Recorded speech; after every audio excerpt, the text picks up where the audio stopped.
Salut et bienvenue sur cette vidéo où nous allons parler de Small Soldiers, un film trop méconnu, sorti en 1998 et réalisé par Joe Dante, qui est notamment le réalisateur de l'excellent Gremlins et coproduit par Steven Spielberg via DreamWorks. Steven Spielberg, qui d'ailleurs en avait acheté le scénario en 1992. Les acteurs de ce film ne sont pas très connus, à l'exception de Kirsten Dunst, qui incarne l'un des personnages principaux, et Tommy Lee Jones qui fait une voix. La musique est composée par Jerry Goldsmith, grand compositeur de bandes originales pour le cinéma, qui travaille régulièrement avec Joe Dante. Notons que Stan Winston, le concepteur d'animatronique, qui a entre autres travaillé sur Jurassic Park, a bossé sur Small Soldiers. Il me semble évident que Small Soldiers constitue une réponse de la part de DreamWorks au Toy Story de Disney Pixar, sorti 3 ans plus tôt, film à propos duquel j'ai d'ailleurs fait une vidéo il y a quelques mois. Le film raconte comment une multinationale du nom de Globotech rachète une société de jouets appelée Heartland et fabrique 2 gammes de jouets ultra perfectionnés, quasiment intelligents. L'une des gammes, les commandos d'élite, sont des soldats ultra-violents qui font office d'antagonistes dans le film et sont programmés pour se battre et gagner le combat contre les gorgonites, l'autre gamme de jouets, qui sont, eux, des créatures programmées pour perdre et chercher leur île du nom de Gorgon. Le personnage central de Small Soldiers, un ado qui s'appelle Alan Abernathy, obtient par l'intermédiaire d'un livreur de la société de jouets Heartland quelques commandos d'élite et quelques gorgonites avant qu'ils ne soient mis sur le marché. Il décide de les mettre en vente dans la boutique de jouets de son père pendant que celui-ci est absent pour quelques jours. Durant la nuit suivante, les commandos, dirigés par le major Chip Hazard, s'échappent de leur boîte et s'en prennent aux gorgonites, bien décidés à les détruire.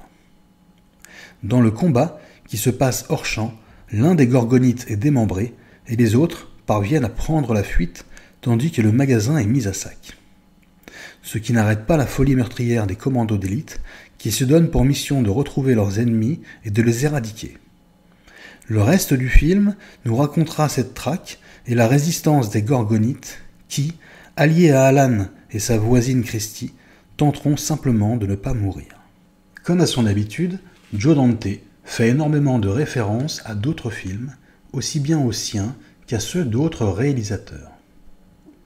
Il fait par exemple dire une phrase au major Chip Hazard qui évoque une célèbre réplique de Apocalypse Now et montre à plusieurs reprises un scooter qui est le même que celui de Sarah Connor dans le premier Terminator. Il y a aussi la dernière réplique du film à propos de l'iceberg qui fait bien évidemment référence à Titanic et le prénom du petit frère de Christie qui est Timmy et qui est une possible allusion à Jurassic Park. Pour ce qui est des références à sa propre œuvre, Joe Dante s'en donne à cœur joie. On peut noter le nom de la boutique de jouets du père d'Alan. Elle se nomme Inner Child, que l'on peut traduire par l'enfant intérieur, et qui rappelle Inner Space, l'un de ses films précédents. Mais surtout, les références à Gremlins sont très nombreuses, et je vais vous en citer quelques-unes. Au début du film, le mot de passe de Irvin, le concepteur des gorgonites, est Gizmo. Le père d'Alan part en séminaire comme le père de Billy dans Gremlins. Dans plusieurs scènes, Archer, le leader des gorgonites, est dans le sac à dos d'Alan comme Gizmo. Dans Gremlins, Billy passe pour un fou auprès des flics alors qu'il dit la vérité, et dans Small Soldiers, Alan passe pour un fou également, mais auprès de ses parents en expliquant la situation. Dans les deux films, il y a une courte scène où le jeune héros est dans la salle de bain avec la créature, d'un côté Gizmo et de l'autre Archer. Autre point commun entre les deux œuvres, un voisin du personnage principal a des problèmes avec sa télé et essaye de la régler. Pour info, il y aurait pu y avoir dans Small Soldiers une excellente référence à Predator, puisque Joe Dante voulait, à l'origine, que les commandos d'élite soient doublés par les acteurs qui jouaient les soldats dans le fameux film de 1987 réalisé par John McTiernan. Le tournage de Small Soldiers, qui se déroula du 3 novembre 1997 au 10 mars 1998, entre autres dans les studios Universal et Warner Bros. En Californie, fut assez compliqué. Notamment parce que Joe Dante, son réalisateur, ne disposait pas au début du tournage de l'intégralité du scénario.